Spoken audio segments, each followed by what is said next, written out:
Hakim-Hakim, pasal 1, ayat 1-36. Keadaan orang Israel setelah Yosua mati. Sesudah Yosua mati, orang Israel bertanya kepada Tuhan, "Siapakah daripada kami yang harus lebih dahulu maju, menghadapi orang Kanaan untuk berperang melawan mereka?" Firman Tuhan, "Suku Yehudalah yang harus maju. Sesungguhnya telah kuserahkan negeri itu ke dalam tangannya." Lalu berkatalah Yehuda kepada Simeon, saudaranya itu, "Majulah bersama-sama dengan aku ke bagian yang telah diundikan kepadaku, dan baiklah kita berperang melawan orang Kanaan. Maka aku pun akan maju bersama-sama dengan engkau ke bagian yang telah diundikan kepadamu." Lalu Simeon maju bersama-sama dengan dia, maka majulah suku Yehuda. Lalu Tuhan menyerahkan orang Kanaan dan orang Feris ke dalam tangan mereka, dan mereka memukul kalah orang-orang itu dekat Bezek, 10.000 orang banyaknya. Di Bezek mereka menjumpai Adoni Bezek dan berperang melawan dia, dan mereka memukul kalah orang Kanaan dan orang Feris. Tetapi Adoni Bezek melarikan diri, lalu mereka mengejarnya, menangkapnya, dan memotong ibu jari dari tangannya dan dari kakinya. Kata Adoni Bezek, "Ada 70 raja dengan terpotong ibu jari tangan dan kakinya, memungut sisa-sisa makanan di bawah mejaku. Sesuai dengan yang kulakukan itu, demikianlah dibalaskan Allah kepadaku." Kemudian ia dibawa ke Yerusalem dan mati di sana. Sesudah itu Bani Yehuda berperang melawan Yerusalem, merebutnya lalu memukulnya dengan mata pedang dan memusnahkan kota itu dengan api. Kemudian Bani Yehuda maju berperang melawan orang Kanaan yang diam di pegunungan, di tanah Negeb dan di daerah bukit. Lalu suku Yehuda bergerak menyerang orang Kanaan yang diam di Hebron. Nama Hebron dahulu adalah Kiryat Arba, dan memukul kalah Sesai, Ahiman, dan Talmai. Dari sana mereka bergerak menyerang penduduk Debir. Nama Debir dahulu adalah Kiryat Sefer. Berkatalah Kaleb, "Siapa yang mengalahkan dan merebut Kiryat Sefer, kepadanya akan kuberikan Aksa, anakku, menjadi istrinya." Dan Otniel, anak Kenas, adik Kaleb, merebut kota itu. Lalu Kaleb memberikan Aksa, anaknya, kepadanya menjadi istrinya.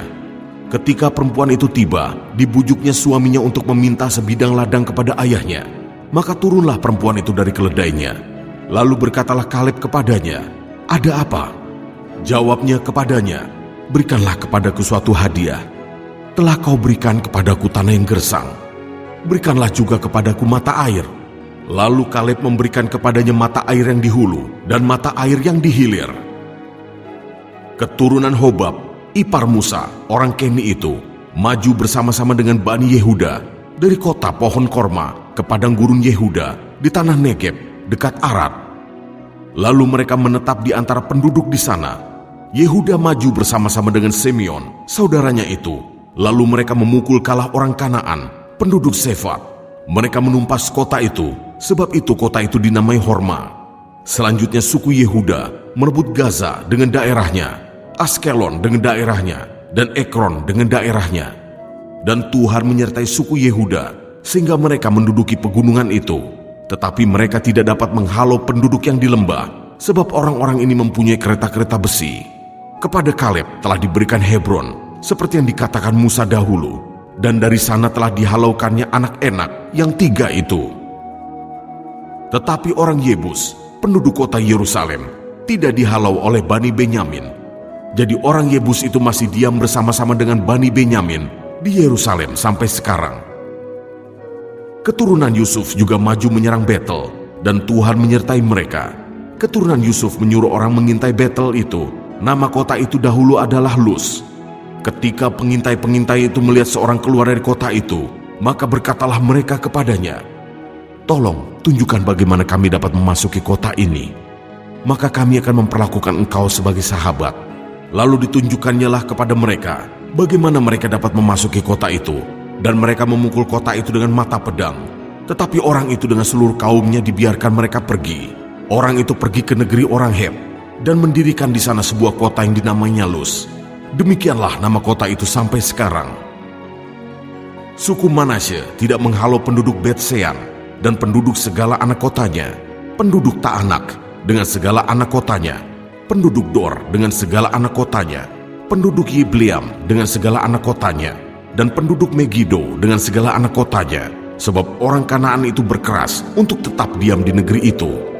Setelah orang Israel menjadi kuat, mereka membuat orang Kanaan itu menjadi orang Rodi dan tidak menghalau mereka sama sekali. Suku Efraim pun tidak menghalau orang Kanaan yang diam di Gezer, sehingga orang Kanaan itu tetap diam di tengah-tengah mereka di Gezer. Suku Sebulon tidak menghalau penduduk Kitron dan penduduk Nahalol, sehingga orang Kanaan itu tetap diam di tengah-tengah mereka, walaupun sebagai orang Rodi. Suku Asyer tidak menghalau penduduk Ako, penduduk Sidon, serta Ahlab, Aksib, Helba, Afek, dan Rehob, sehingga orang Asyer itu diam di tengah-tengah orang Kanaan, penduduk asli di negeri itu, sebab orang-orang itu tidak dihalaunya. Suku Naftali tidak menghalau penduduk Bet Semes dan penduduk Bet Anat, sehingga mereka diam di tengah-tengah orang Kanaan, penduduk asli di negeri itu.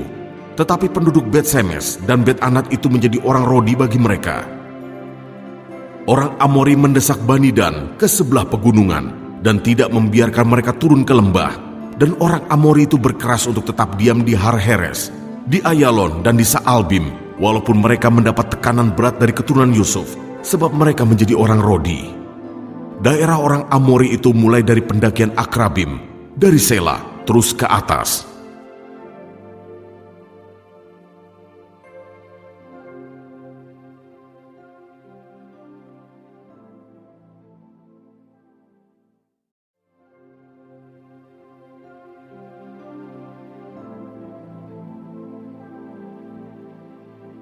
Hakim-Hakim, pasal 2, ayat 1-5. Malaikat Tuhan di Bokim. Lalu malaikat Tuhan pergi dari Gilgal ke Bokim dan berfirman, "Telah kutuntun kamu keluar dari Mesir, dan kubawa ke negeri yang kujanjikan dengan bersumpah kepada nenek moyangmu. Dan aku telah berfirman, aku tidak akan membatalkan perjanjianku dengan kamu untuk selama-lamanya. Tetapi janganlah kamu mengikat perjanjian dengan penduduk negeri ini.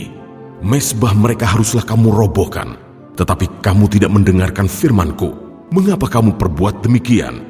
Lagi aku telah berfirman, aku tidak akan menghalau orang-orang itu dari depanmu, tetapi mereka akan menjadi musuhmu, dan segala Allah mereka akan menjadi jerat bagimu." Setelah malaikat Tuhan mengucapkan firman itu kepada seluruh Israel, menangislah bangsa itu dengan keras, maka tempat itu dinamai Bokim. Lalu mereka mempersembahkan korban di sana kepada Tuhan. Ayat 6-23.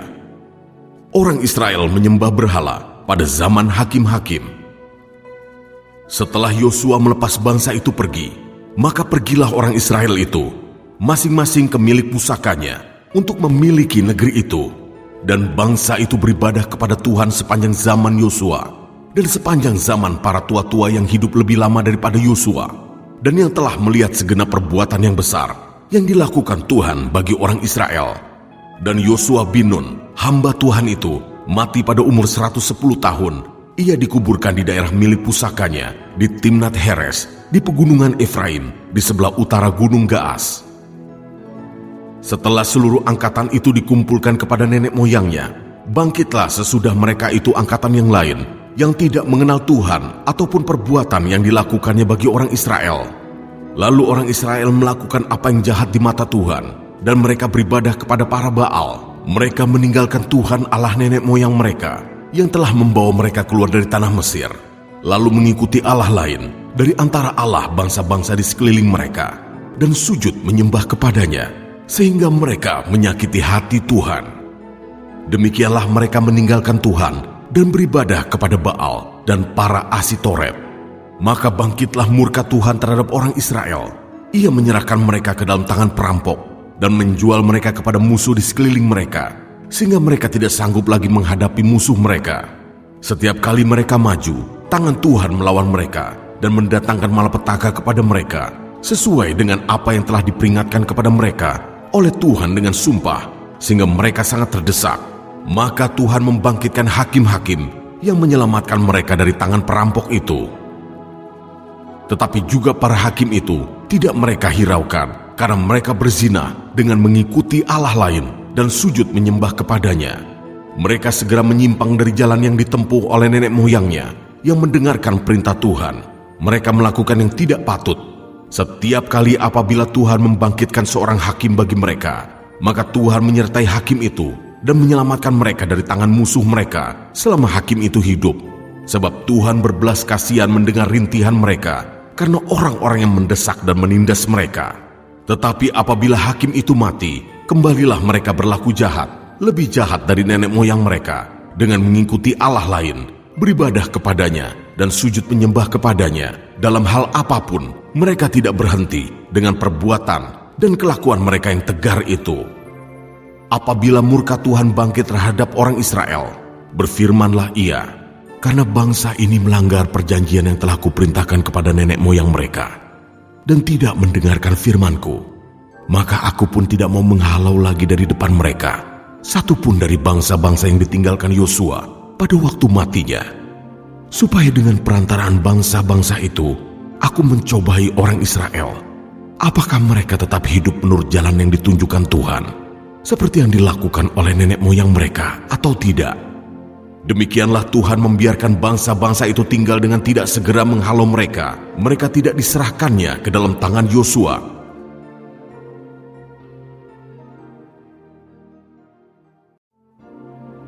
Hakim-Hakim pasal 3 ayat 1-6.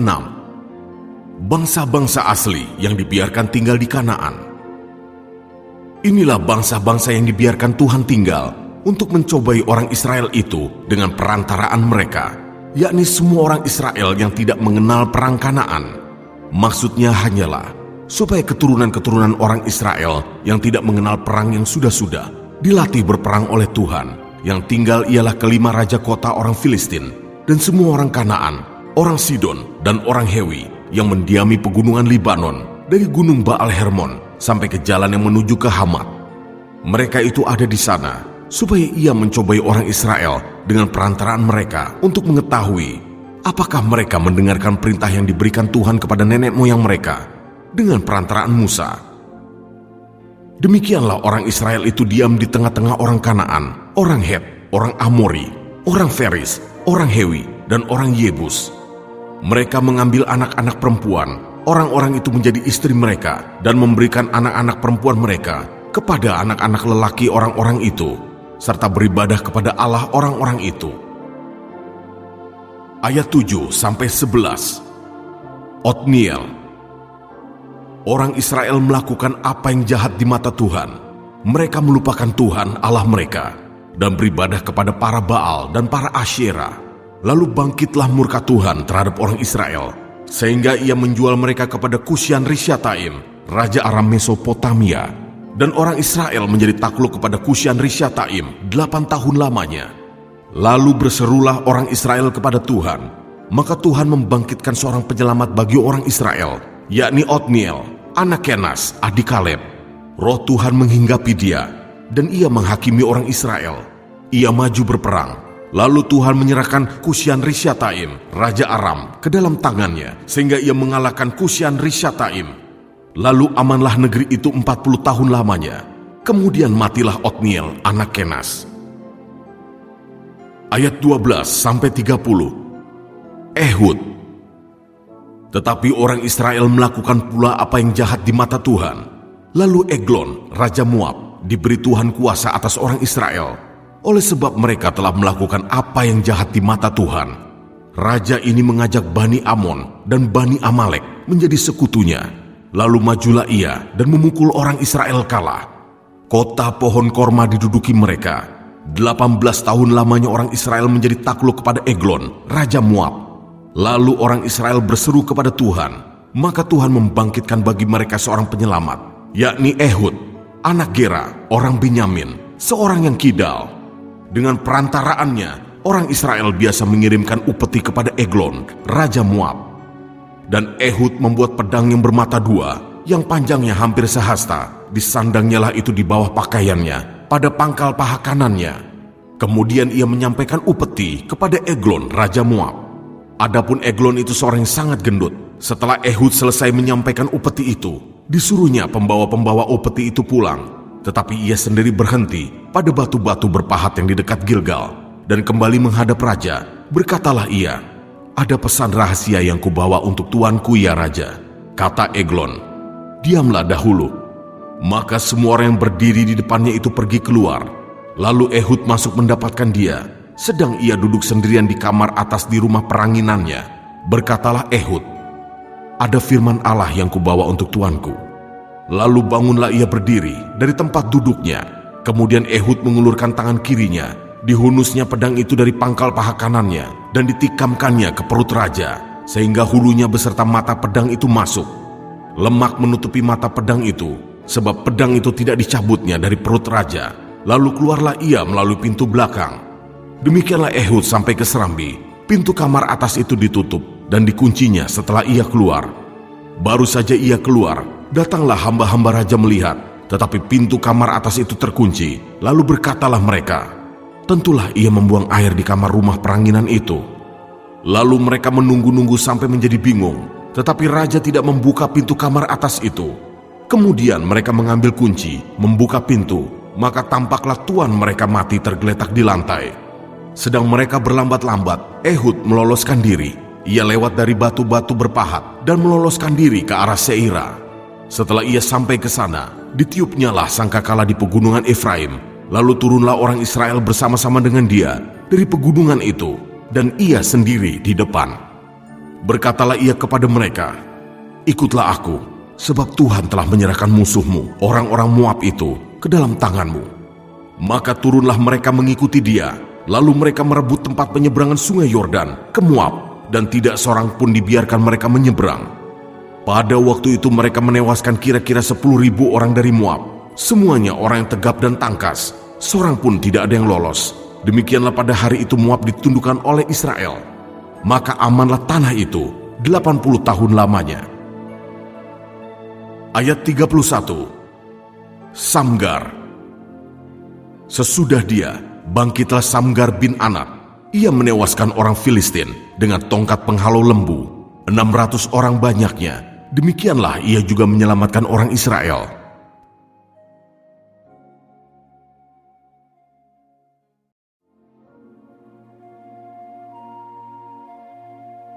Hakim-Hakim pasal 4 ayat 1-24. Deborah dan Barak. Setelah Ehud mati, orang Israel melakukan pula apa yang jahat di mata Tuhan. Lalu Tuhan menyerahkan mereka ke dalam tangan Yabin, raja Kanaan yang memerintah di Hazor. Panglima tentaranya ialah Sisera yang diam di Haroset Hagoyim. Lalu orang Israel berseru kepada Tuhan, sebab Sisera mempunyai 900 kereta besi, dan 20 tahun lamanya ia menindas orang Israel dengan keras. Pada waktu itu Deborah, seorang nabiah, istri Lapidot, memerintah sebagai hakim atas orang Israel. Ia biasa duduk di bawah pohon korma Deborah, antara Rama dan Betel, di pegunungan Efraim, dan orang Israel menghadap dia untuk berhakim kepadanya. Ia menyuruh memanggil Barak bin Abinoam dari Kedesh di daerah Naftali, lalu berkata kepadanya, "Bukankah Tuhan Allah Israel memerintahkan demikian? Majulah, bergeraklah menuju Gunung Tabor dengan membawa 10.000 orang Bani Naftali dan Bani Zebulon bersama-sama dengan engkau, dan aku akan menggerakkan Sisera, panglima tentara Yabin, dengan kereta-keretanya dan pasukan-pasukannya menuju engkau ke sungai Kison, dan aku akan menyerahkan dia ke dalam tanganmu." Jawab Barak kepada Deborah, "Jika engkau turut maju, aku pun maju. Tetapi jika engkau tidak turut maju, aku pun tidak maju."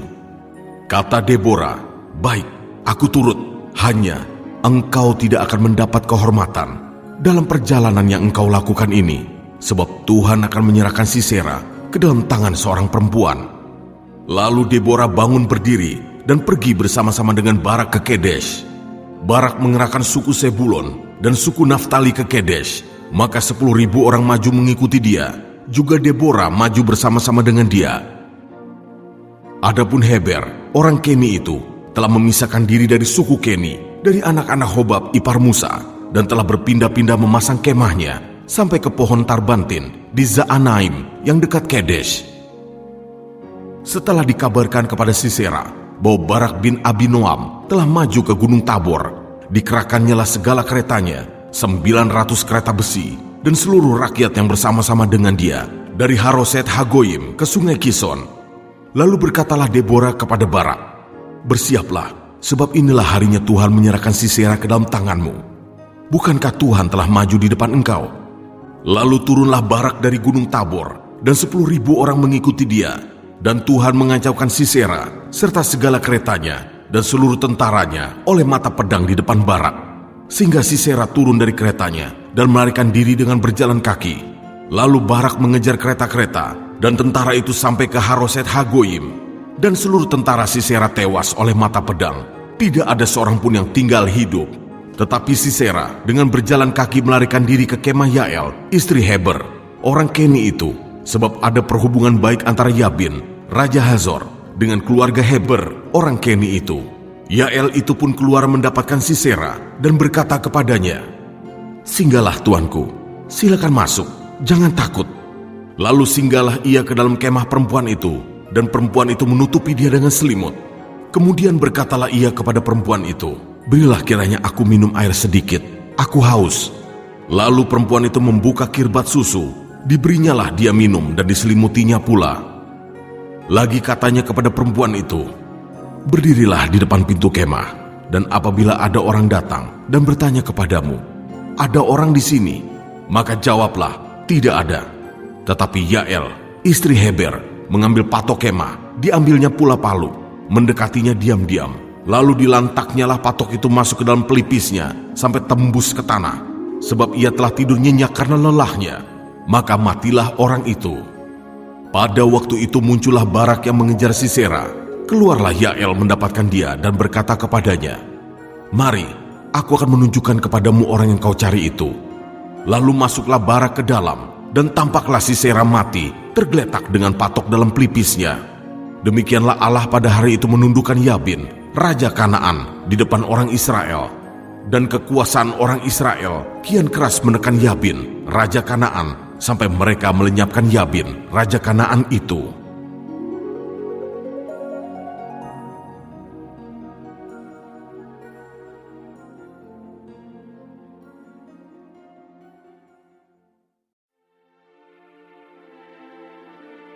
Hakim-Hakim pasal 5 ayat 1-31. Nyanyian Deborah. Pada hari itu bernyanyilah Deborah dan Barak bin Abinoam demikian, karena pahlawan-pahlawan di Israel siap berperang, karena bangsa itu menawarkan dirinya dengan sukarela. Pujilah Tuhan. Dengarlah ya raja-raja, pasanglah telingamu ya pemuka-pemuka. Kalau aku mau bernyanyi bagi Tuhan, bermazmur bagi Tuhan, Allah Israel. Tuhan, ketika engkau bergerak dari Seir, ketika engkau melangkah maju dari daerah Edom, bergoncanglah bumi, tirislah juga langit, juga awan tiris airnya. Gunung-gunung, yakni Sinai, bergoyang di hadapan Tuhan, Allah Israel. Dalam zaman Samgar bin Anat, dalam zaman Yael, kafilah tidak ada lagi, dan orang-orang yang dalam perjalanan terpaksa menempuh jalan yang berbelit-belit. Penduduk pedusunan diam-diam saja di Israel. Ya, mereka diam-diam sampai engkau bangkit. Deborah bangkit sebagai ibu di Israel. Ketika orang memilih Allah baru, maka terjadilah perang di pintu gerbang. Sesungguhnya perisai ataupun tombak tidak terlihat di antara 40.000 orang di Israel. Hatiku tertuju kepada para panglima Israel, kepada mereka yang menawarkan dirinya dengan sukarela di antara bangsa itu. Pujilah Tuhan, kamu yang menunggang keledai betina putih, kamu yang duduk di atas permadani, kamu yang berjalan di jalan, ceritakanlah hal itu. Di tempat-tempat penimbaan air, menurut suara orang-orang yang berdendang, di sanalah orang menyanyikan perbuatan Tuhan yang adil, perbuatannya yang adil terhadap orang-orangnya di pedusunan di Israel. Pada waktu itu turunlah umat Tuhan ke pintu gerbang. Bangunlah, bangunlah, Deborah, bangunlah, bangunlah, nyanyikanlah suatu nyanyian. Bangkitlah Barak dan giringlah tawananmu, hai anak Abinoam. Lalu turunlah para bangsawan yang terluput. Umat Tuhan turun baginya sebagai pahlawan. Dari suku Efraim mereka datang ke lembah, mengikuti engkau ya suku Benyamin dengan laskarmu. Dari suku Makir turunlah para panglima, dan dari suku Zebulon orang-orang pembawa tongkat pengerah. Juga para pemimpin suku Isakar menyertai Deborah, dan seperti Isakar, demikianlah Naftali menyertai Barak. Mereka menyusul dia dan menyerbu masuk lembah. Tetapi pihak pasukan-pasukan suku Ruben ada banyak pertimbangan. Mengapa engkau tinggal duduk di antara kandang-kandang sambil mendengarkan seruling pemanggil kawanan? Di pihak pasukan-pasukan suku Ruben ada banyak pertimbangan. Orang Gilead tinggal diam di seberang sungai Yordan, dan suku Dan, mengapa mereka tinggal dekat kapal-kapal? Suku Asher duduk di tepi pantai laut, tinggal diam di teluk-teluknya. Tetapi suku Sebulon, ialah bangsa yang berani mempertaruhkan nyawanya. Demikian juga suku Naftali, di tempat-tempat tinggi di padang. Raja-raja datang dan berperang. Pada waktu itu raja-raja Kanaan berperang dekat Taanak pada mata air di Megido. Tetapi perak sebagai rampasan tidak diperoleh mereka. Dari langit berperang bintang-bintang. Dari peredarannya mereka memerangi Sisera. Sungai Kison menghanyutkan musuh. Kison, sungai yang terkenal dari dahulu kala itu. Majulah sekuat tenaga, hai jiwaku. Ketika itu menderaplah telapak kuda, karena berpacu lari kuda-kudanya. Kutukilah kota Meros, firman malaikat Tuhan. Kutukilah habis-habisan penduduknya, karena mereka tidak datang membantu Tuhan sebagai pahlawan. Diberkatilah Yael, istri Heber, orang Keni itu, melebihi perempuan-perempuan lain. Diberkatilah ia, melebihi perempuan-perempuan yang di dalam kemah. Air diminta orang itu, tetapi susu diberikannya. Dalam cawan yang indah, disuguhkannya dadi. Tangannya diulurkannya mengambil patok. Tangan kanannya mengambil tukul tukang. Ditukulnya Sisera. Dihancurkannya kepalanya. Diremukkan dan ditembusnya pelipisnya. Dekat kakinya orang itu rebah, tewas tergeletak. Dekat kakinya orang itu rebah dan tewas. Di tempat ia rebah, di sanalah orang itu tewas, digagahi. Dari jendela ibu Sisera menjenguk dan berseru dari tingkap, mengapa keretanya tak kunjung datang? Mengapa kereta-keretanya belum kedengaran? Yang paling bijak di antara dayang-dayangnya menjawabnya, dan ia sendiri juga membalas perkataannya itu. Bukankah mereka mendapat jarahan dan membagi-baginya? Gadis seorang dua untuk setiap orang. Jarahan kain berwarna sehelai dua untuk Sisera. Jarahan kain sulaman aneka warna sehelai dua untuk leherku. Demikianlah akan binasa segala musuhmu, ya Tuhan. Tetapi orang yang mengasihinya bagaikan matahari terbit dalam kemegahannya. Lalu amanlah negeri itu 40 tahun lamanya.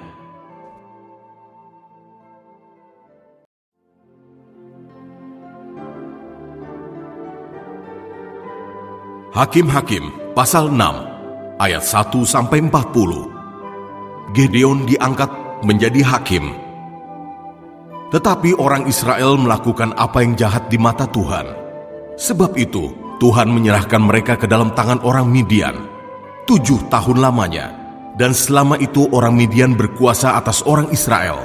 Karena takutnya kepada orang Midian itu, maka orang Israel membuat tempat-tempat perlindungan di pegunungan, yakni gua-gua dan kubu-kubu. Setiap kali orang Israel selesai menabur, datanglah orang Midian, orang Amalek, dan orang-orang dari sebelah timur, lalu maju mendatangi mereka. Berkemahlah orang-orang itu di daerah mereka, dan memusnahkan hasil tanah itu sampai ke dekat Gaza, dan tidak meninggalkan bahan makanan apapun di Israel, juga domba atau lembu atau keledai pun tidak. Sebab orang-orang itu datang maju dengan ternaknya dan kemahnya, dan datangnya itu berbanyak-banyak seperti belalang. Orang-orangnya dan unta-untanya tidak terhitung banyaknya. Sekaliannya datang ke negeri itu untuk memusnahkannya, sehingga orang Israel menjadi sangat melarat oleh perbuatan orang Midian itu. Lalu berserulah orang Israel kepada Tuhan. Ketika orang Israel berseru kepada Tuhan karena orang Midian itu, maka Tuhan mengutus seorang nabi kepada orang Israel, yang berkata kepada mereka, beginilah firman Tuhan Allah Israel, akulah yang menuntun kamu keluar dari Mesir, dan yang membawa kamu keluar dari rumah perbudakan. Aku melepaskan kamu dari tangan orang Mesir, dan dari tangan semua orang yang menindas kamu. Bahkan aku menghalau mereka dari depanmu, dan negeri mereka kuberikan kepadamu. Dan aku telah berfirman kepadamu, Akulah Tuhan Allahmu. Maka janganlah kamu menyembah Allah orang Amori, yang negerinya kamu diami ini, tetapi kamu tidak mendengarkan firman-Ku itu.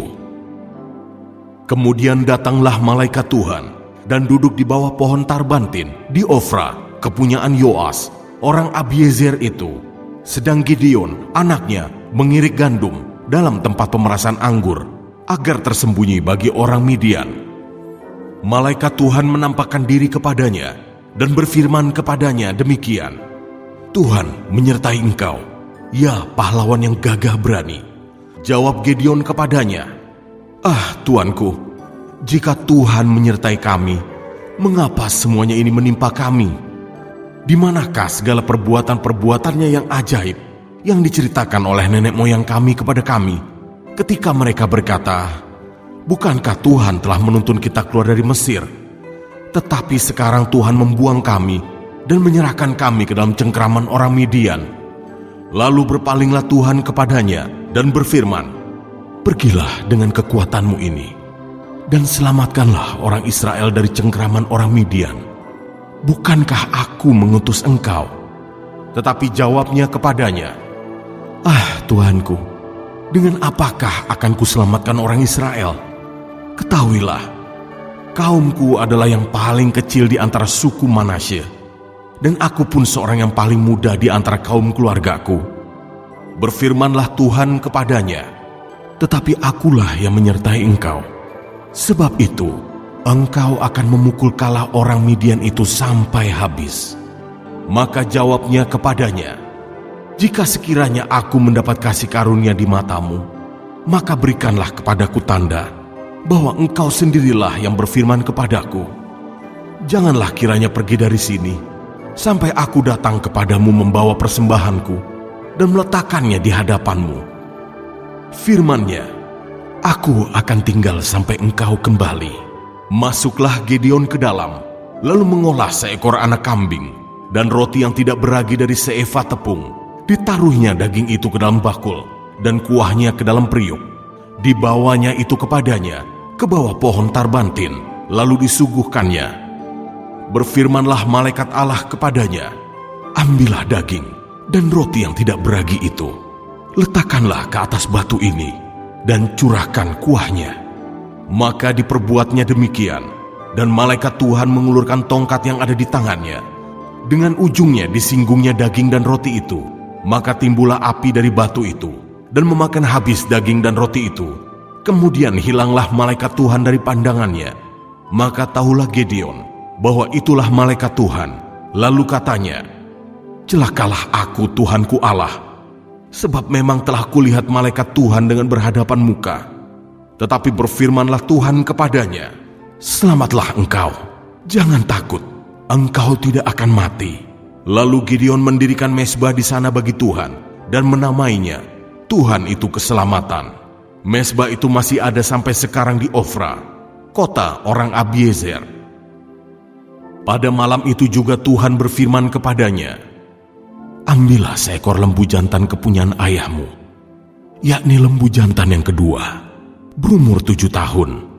Runtuhkanlah mezbah Baal kepunyaan ayahmu, dan tebanglah tiang berhala yang di dekatnya. Kemudian dirikanlah mezbah bagi Tuhan Allahmu di atas kubu pertahanan ini dengan disusun baik. Lalu ambillah lembu jantan yang kedua, dan persembahkanlah korban bakaran dengan kayu tiang berhala yang akan kau tebang itu. Kemudian Gideon membawa 10 orang hambanya, dan diperbuatnyalah seperti yang difirmankan Tuhan kepadanya. Tetapi karena ia takut kepada kaum keluarganya dan kepada orang-orang kota itu untuk melakukan hal itu pada waktu siang, maka dilakukannya pada waktu malam. Ketika orang-orang kota itu bangun pagi-pagi, tampaklah telah dirobohkan mezbah Baal itu, telah ditebang tiang berhala yang di dekatnya, dan telah dikorbankan lembu jantan yang kedua di atas mezbah yang didirikan itu. Berkatalah mereka seorang kepada yang lain, siapakah yang melakukan hal itu? Setelah diperiksa dan ditanya-tanya, maka kata orang, Gideon bin Yoas, dialah yang melakukan hal itu. Sesudah itu berkatalah orang-orang kota itu pada Yoas, bawalah anak itu keluar. Dia harus mati, karena ia telah merobohkan mezbah Baal, dan karena ia telah menebang tiang berhala yang di dekatnya. Tetapi jawab Yoas kepada semua orang yang mengerumuninya itu, kamu mau berjuang membela Baal, atau kamu mau menolong dia? Siapa yang berjuang membela Baal akan dihukum mati sebelum pagi. Jika Baal itu Allah, biarlah ia berjuang membela dirinya sendiri, setelah mezbahnya dirobohkan orang. Dan pada hari itu diberikan oranglah nama Yerubbaal kepada Gideon, karena kata orang, biarlah Baal berjuang dengan dia setelah dirobohkannya mezbahnya itu. Seluruh orang Midian dan orang Amalek dan orang-orang dari sebelah timur telah berkumpul bersama-sama. Mereka telah menyeberang dan berkemah di lembah Yezreel. Pada waktu itu roh Tuhan menguasai Gideon. Ditiupnyalah sangkakala, dan orang-orang Abiezer dikerahkan untuk mengikuti dia. Juga dikirimnya pesan kepada seluruh suku Manasye, dan orang-orang ini pun dikerahkan untuk mengikuti dia. Dikirimnya pula pesan kepada suku Asher, Sebulon dan Naftali, dan orang-orang ini pun maju untuk menggabungkan diri dengan mereka. Kemudian berkatalah Gideon kepada Allah, jika engkau mau menyelamatkan orang Israel dengan perantaraanku, seperti yang kau firmankan itu, maka aku membentangkan guntingan bulu domba di tempat pengirikan. Apabila hanya di atas guntingan bulu itu ada embun, tetapi seluruh tanah di situ tinggal kering, maka taulah aku bahwa engkau mau menyelamatkan orang Israel dengan perantaraanku, seperti yang kau firmankan. Dan demikianlah terjadi, sebab keesokan harinya pagi-pagi ia bangun, dipulasnya guntingan bulu itu, dan diperasnya air embun dari guntingan bulu itu, secawan penuh air. Lalu berkatalah Gideon kepada Allah, janganlah kiranya murkamu bangkit terhadap aku, apabila aku berkata lagi, sekali ini saja. Biarkanlah aku satu kali lagi saja mengambil percobaan dengan guntingan bulu itu. Sekiranya yang kering hanya guntingan bulu itu, dan di atas seluruh tanah itu ada embun. Dan demikianlah diperbuat Allah pada malam itu, sebab hanya guntingan bulu itu yang kering, dan di atas seluruh tanah itu ada embun.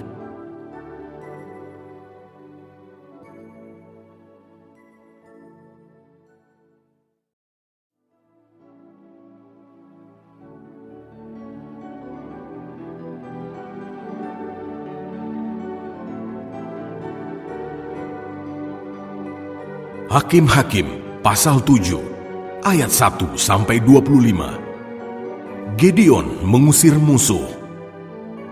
Adapun Yerubbaal itulah Gideon, bangun pagi-pagi dengan segala rakyat yang bersama-sama dengan dia.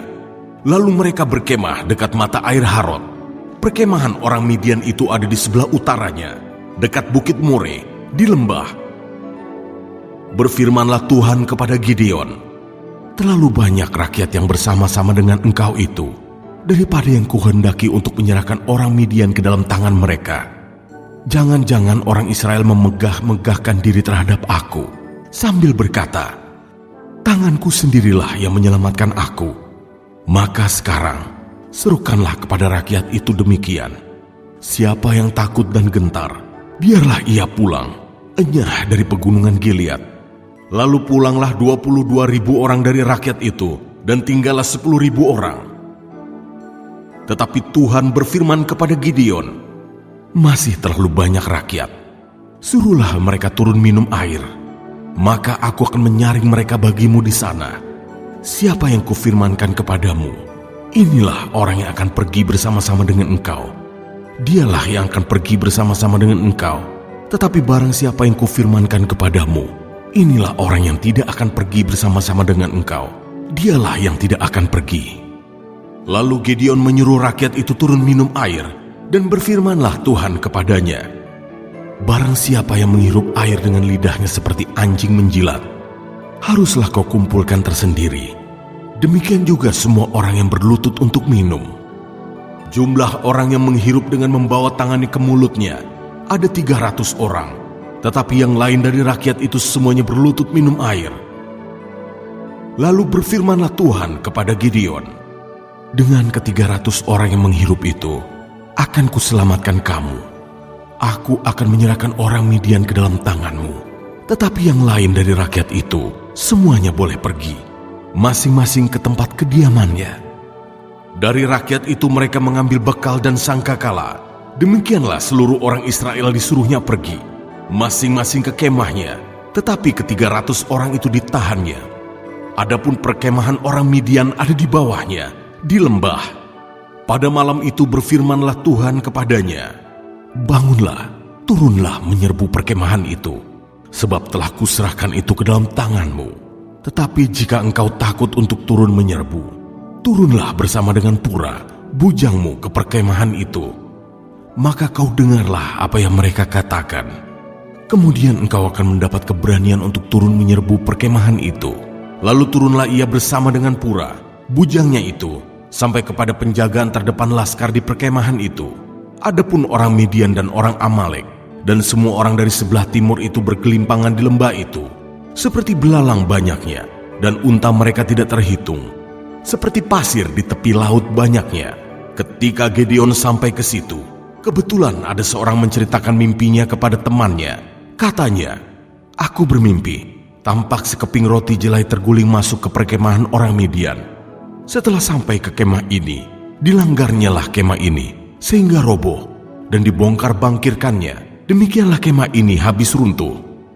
Lalu temannya menjawab, "Ini tidak lain dari pedang Gideon bin Yoas, orang Israel itu. Allah telah menyerahkan orang Midian dan seluruh perkemahan ini ke dalam tangannya."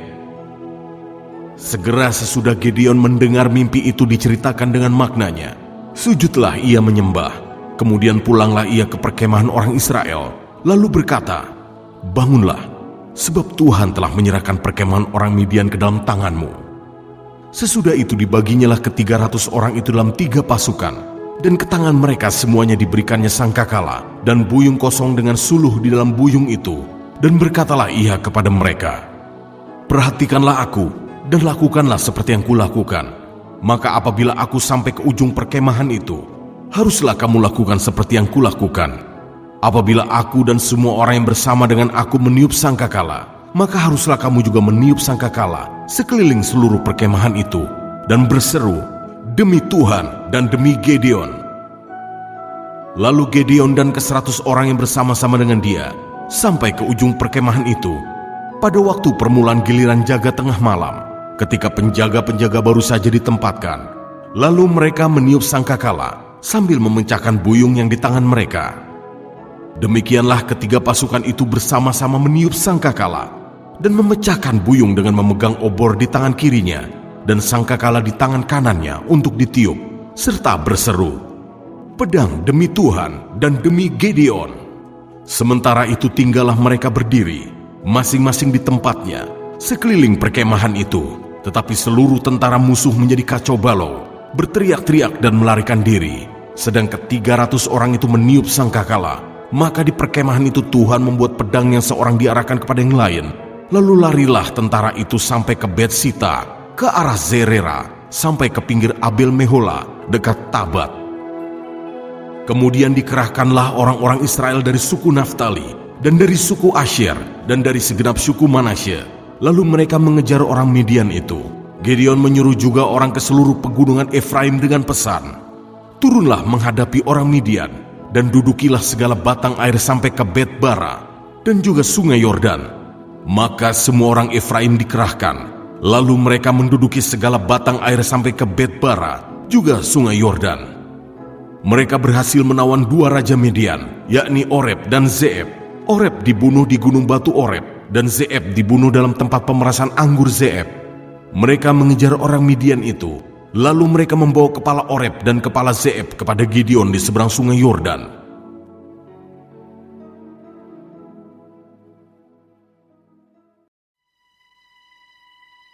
Hakim-Hakim pasal 8 ayat 1-3. Lalu berkatalah orang-orang Efraim kepada Gideon, "Apa macam perbuatanmu ini terhadap kami? Mengapa engkau tidak memanggil kami ketika engkau pergi berperang melawan orang Midian?" Lalu mereka menyesali dia dengan sangat. Jawabnya kepada mereka, "Apa perbuatanku dalam hal ini jika dibandingkan dengan kamu? Bukankah pemetikan susulan oleh suku Efraim lebih baik hasilnya dari panen buah anggur kaum Abiezer? Allah telah menyerahkan kedua raja Midian itu, yakni Oreb dan Zeeb, ke dalam tanganmu. Apa yang telah dapat kucapai jika dibandingkan dengan kamu?" Setelah ia berkata demikian, maka redalah marah mereka terhadap dia. Ayat 4-21. Orang Midian dikalahkan, raja-rajanya dibunuh. Ketika Gideon sampai ke sungai Yordan, menyeberanglah ia dan ke-300 orang yang bersama-sama dengan dia, meskipun masih lelah, namun mengejar juga, dan berkatalah ia kepada orang-orang Sukot, "Tolong berikan beberapa roti untuk rakyat yang mengikuti aku ini, sebab mereka telah lelah, dan aku sedang mengejar Zebah dan Salmuna, raja-raja Midian." Tetapi jawab para pemuka di Sukot itu, "Sudahkah Zebah dan Salmuna itu ada dalam tanganmu, sehingga kami harus memberikan roti kepada tentaramu?" Lalu kata Gideon, "Kalau begitu, apabila Tuhan menyerahkan Zebah dan Salmuna ke dalam tanganku, aku akan menggaruk tubuhmu dengan duri padang gurun dan onak." Maka berjalanlah ia dari sana ke Penuel, dan berkata demikian juga kepada orang-orang Penuel. Tetapi orang-orang ini pun menjawabnya seperti orang-orang Sukot. Lalu berkatalah ia juga kepada orang-orang Penuel, "Apabila aku kembali dengan selamat, maka aku akan merobohkan menara ini." Sementara itu Zebah dan Salmuna ada di Karkor, bersama-sama dengan tentara mereka, kira-kira 15.000 orang banyaknya, yakni semua orang yang masih tinggal hidup dari seluruh tentara orang-orang dari sebelah timur. Banyaknya yang tewas ada 120.000 orang yang bersenjatakan pedang. Gideon maju melalui jalan orang-orang yang diam di dalam kemah di sebelah timur Noba dan Yokbeha, lalu memukul kalah tentara itu ketika tentara itu menyangka dirinya aman. Zebah dan Salmuna melarikan diri, tetapi Gideon mengejar mereka dan menawan kedua raja Midian itu, yakni Zebah dan Salmuna, sedang seluruh tentara itu dicerai-beraikannya. Kemudian kembalilah Gideon bin Yoash dari peperangan dengan melalui pendakian Heres. Ditangkapnyalah seorang muda dari penduduk Sukot. Setelah ditanyai, orang itu menuliskan nama para pemuka dan para tua-tua di Sukot untuk Gideon, 77 orang banyaknya. Lalu pergilah Gideon kepada orang-orang Sukot sambil berkata, "Inilah Zebah dan Salmuna yang karenanya kamu telah mencela aku dengan berkata, 'Sudahkah Zebah dan Salmuna itu ada dalam tanganmu, sehingga kami harus memberikan roti kepada orang-orangmu yang lelah itu?' Lalu ia mengumpulkan para tua-tua kota itu. Ia mengambil duri padang gurun dan onak dan menghajar orang-orang Sukot dengan itu. Juga menara Penuel dirobohkannya dan dibunuhnya orang-orang kota itu.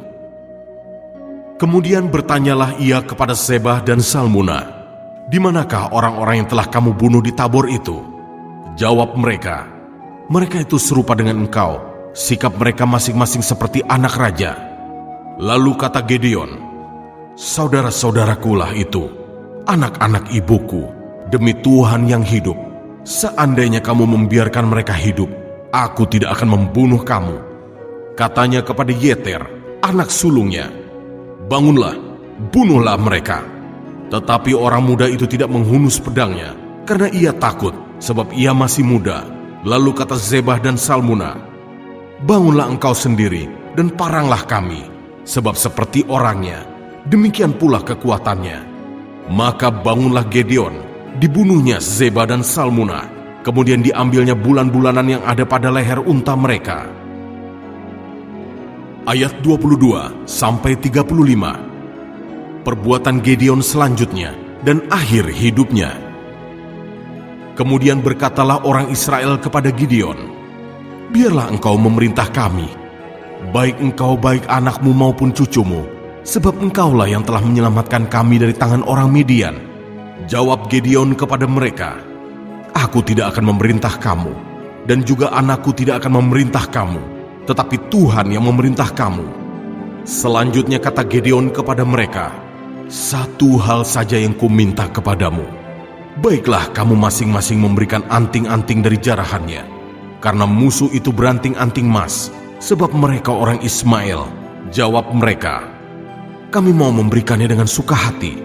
Dan setelah dihamparkan sehelai kain, maka masing-masing melemparkan anting-anting dari jarahannya ke atas kain itu.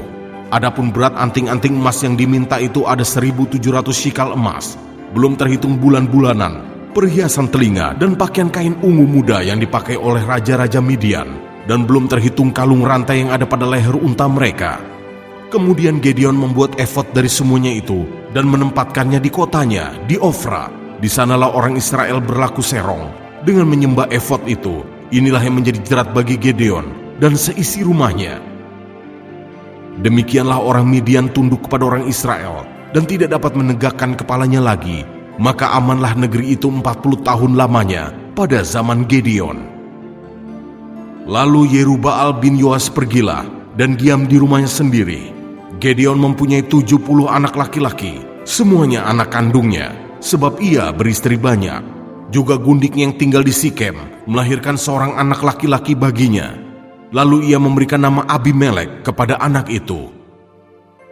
Gideon bin Yoas mati pada waktu rambutnya telah putih, lalu dikuburkan dalam kubur Yoas, ayahnya, di Ofra, kota orang Abiezer.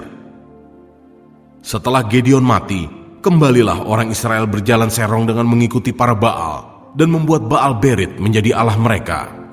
Orang Israel tidak ingat kepada Tuhan, Allah mereka, yang telah melepaskan mereka dari tangan semua musuhnya di sekelilingnya. Juga tidak menunjukkan terima kasihnya kepada keturunan Yerubbaal Gideon, seimbang dengan segala yang baik yang telah dilakukannya kepada orang Israel.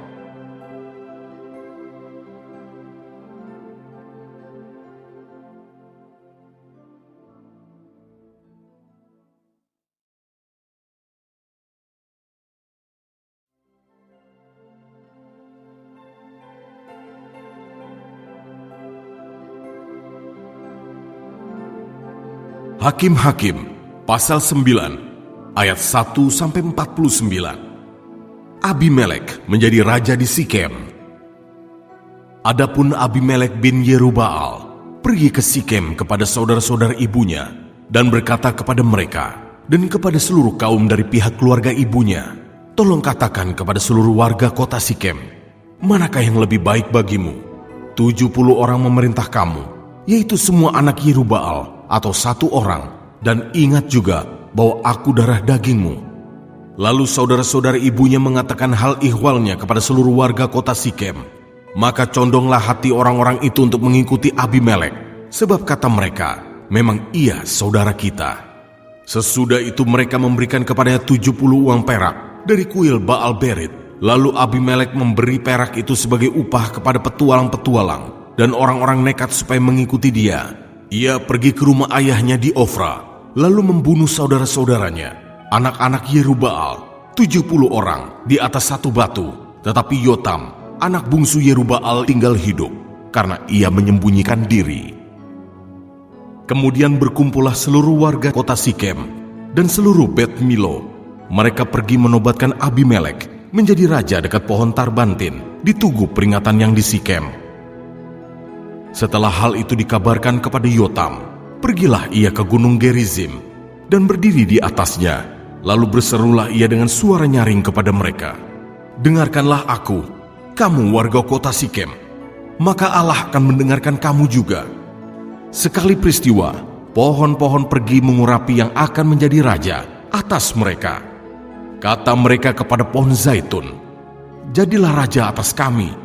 Tetapi jawab pohon zaitun itu kepada mereka, "Masakan aku meninggalkan minyakku yang dipakai untuk menghormati Allah dan manusia, dan pergi melayang di atas pohon-pohon?" Lalu kata pohon-pohon itu kepada pohon ara, "Marilah, jadilah raja atas kami." Tetapi jawab pohon ara itu kepada mereka, "Masakan aku meninggalkan manisanku dan buah-buahku yang baik, dan pergi melayang di atas pohon-pohon?" Lalu kata pohon-pohon itu kepada pohon anggur, "Marilah, jadilah raja atas kami." Tetapi jawab pohon anggur itu kepada mereka, "Masakan aku meninggalkan air buah anggurku yang menyukakan hati Allah dan manusia, dan pergi melayang di atas pohon-pohon?" Lalu kata segala pohon itu kepada semak duri, "Marilah, jadilah raja atas kami." Jawab semak duri itu kepada pohon-pohon itu, "Jika kamu sungguh-sungguh mau mengurapi aku menjadi raja atas kamu, datanglah berlindung di bawah naunganku. Tetapi jika tidak, biarlah api keluar dari semak duri dan memakan habis pohon-pohon aras yang di gunung Libanon.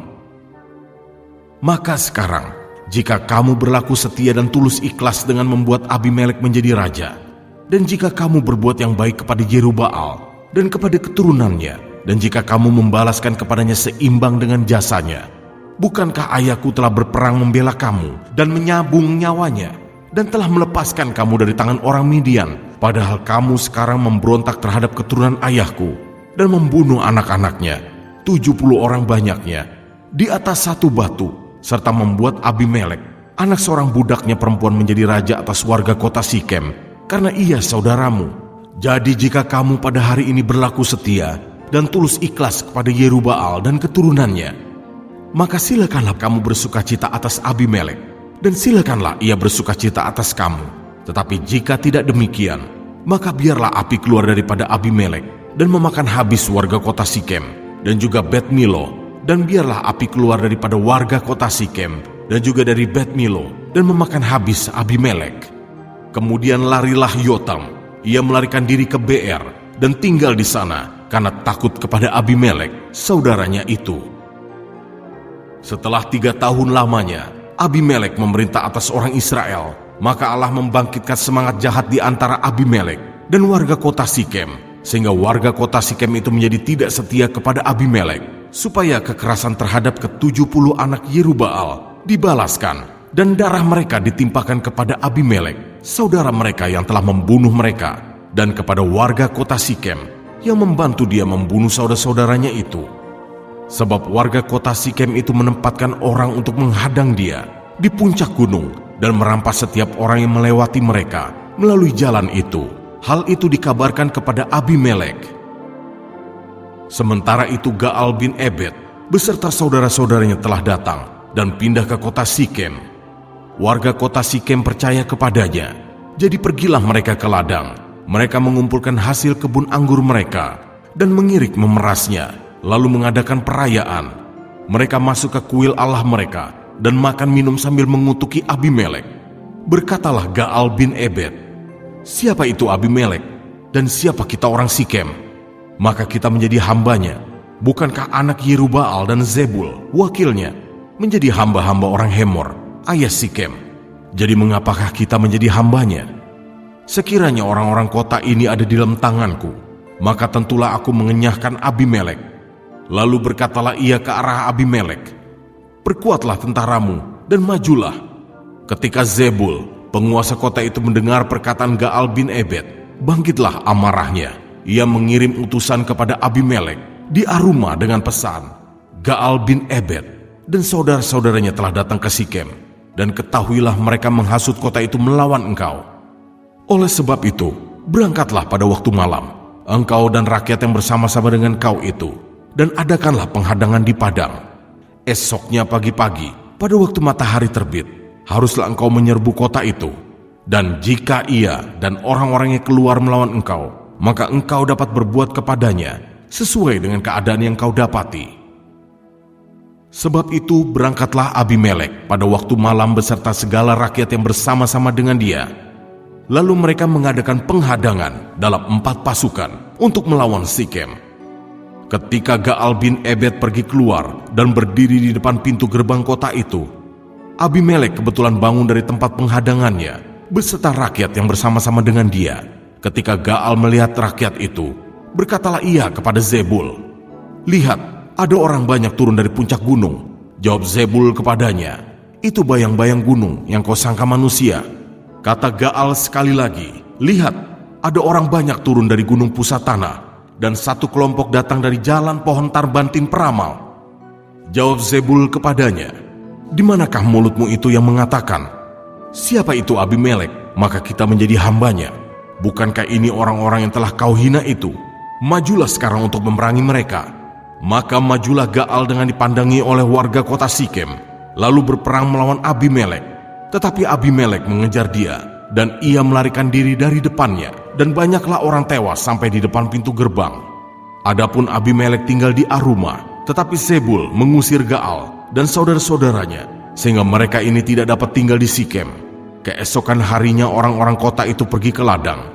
Setelah hal ini dikabarkan kepada Abimelek, dibawanyalah rakyatnya, dibaginya dalam 3 pasukan, lalu mereka mengadakan penghadangan di padang. Ketika dilihatnya bahwa orang-orang kota itu keluar dari dalam kota, bangunlah ia menyerang mereka serta menewaskan mereka. Abimelek dan pasukan yang bersama-sama dengan dia menyerbu dan menduduki pintu gerbang kota, sedang kedua pasukan lain itu menyerbu dan menewaskan semua orang yang ada di padang. Sehari-harian itu Abimelek berperang melawan kota itu. Ia merebut kota itu dan membunuh orang-orang yang di dalamnya. Kemudian dirobohkannya kota itu dan ditaburinya dengan garam. Mendengar itu masuklah seluruh warga kota Menara Sikem ke dalam liang di bawah kuil El-Berit. Dikabarkanlah kepada Abimelek bahwa seluruh warga kota Menara Sikem telah berhimpun di sana. Lalu Abimelek dan seluruh rakyat yang bersama-sama dengan dia naik ke Gunung Zalmon. Abimelek mengambil kapak, lalu memotong dahan-dahan kayu, mengangkatnya dan meletakkannya ke atas bahunya, sambil berkata kepada rakyatnya yang bersama-sama dengan dia, "Turutilah dengan segera perbuatanku yang kamu lihat ini." Kemudian rakyat itu juga masing-masing memotong dahan-dahan, lalu mengikuti Abimelek, meletakkan dahan-dahan itu di atas liang, dan membakar liang itu di atas kepala orang-orang itu. Demikianlah semua penduduk kota Menara Sikem juga mati, kira-kira 1.000 orang laki-laki dan perempuan. Ayat 50-57. Abimelek mati ditimpa batu. Selanjutnya Abimelek pergi ke Tebes. Ia mengepung Tebes, lalu merebutnya. Tetapi ada sebuah menara yang kuat di tengah-tengah kota, dan semua laki-laki dan perempuan, seluruh warga kota itu melarikan diri ke situ. Mereka menutup pintu di belakangnya dan naik ke atas sotoh menara itu. Lalu sampailah Abimelek ke menara itu, menyerangnya, dan dapat menerobos sampai ke pintu menara itu untuk membakarnya. Tetapi seorang perempuan menimpakan sebuah batu kilangan kepada kepala Abimelek dan memecahkan batu kepalanya. Dengan segera dipanggilnya bujang pembawa senjatanya dan berkata kepadanya, "Hunuslah pedangmu dan bunuhlah aku, supaya jangan orang berkata tentang aku, seorang perempuan membunuh dia." Lalu bujangnya itu menikam dia sehingga mati. Setelah dilihat oleh orang Israel bahwa Abimelek telah mati, pergilah mereka masing-masing ke tempat kediamannya. Demikianlah Allah membalaskan kejahatan yang dilakukan oleh Abimelek kepada ayahnya, yaitu pembunuhan atas ke-70 saudaranya. Juga segala kejahatan orang-orang Sikem ditimpakan kembali oleh Allah kepada kepala mereka sendiri. Demikianlah kutuk Yotam bin Yerubbaal mengenai mereka.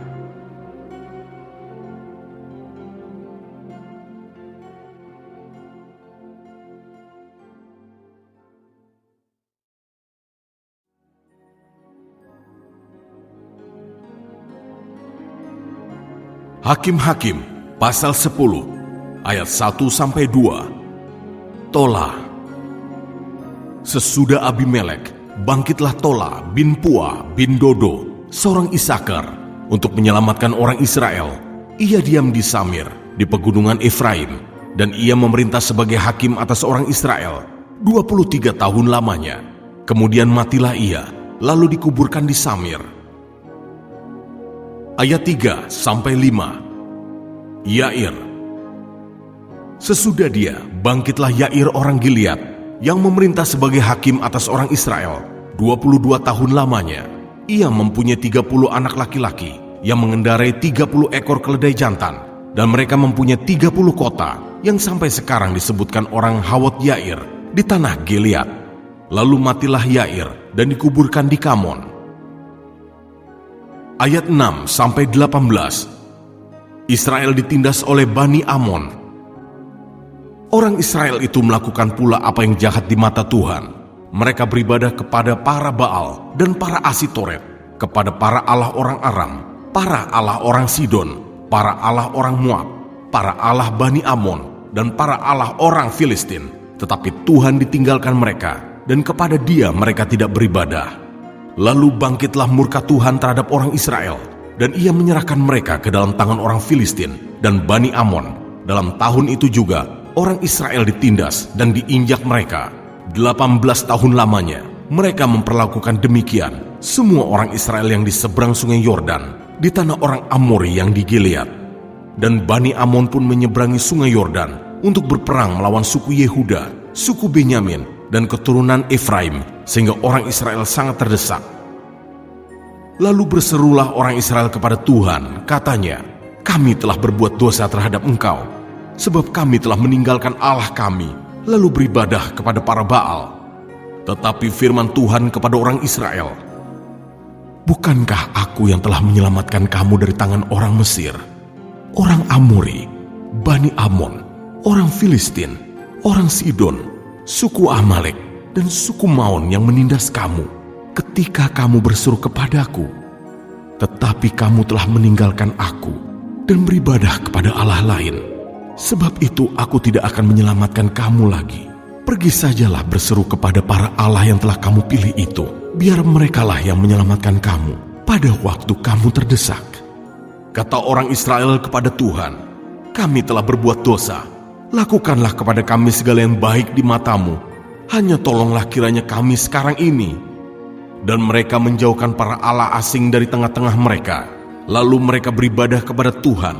Maka Tuhan tidak dapat lagi menahan hatinya melihat kesukaran mereka. Kemudian Bani Amon dikerahkan dan berkemah di Gilead, sedang orang Israel berkumpul dan berkemah di Mispa. Maka para pemimpin bangsa di Gilead berkata seorang kepada yang lain, siapakah orang yang berani memulai peperangan melawan Bani Amon itu? Dialah yang harus menjadi kepala atas seluruh penduduk Gilead.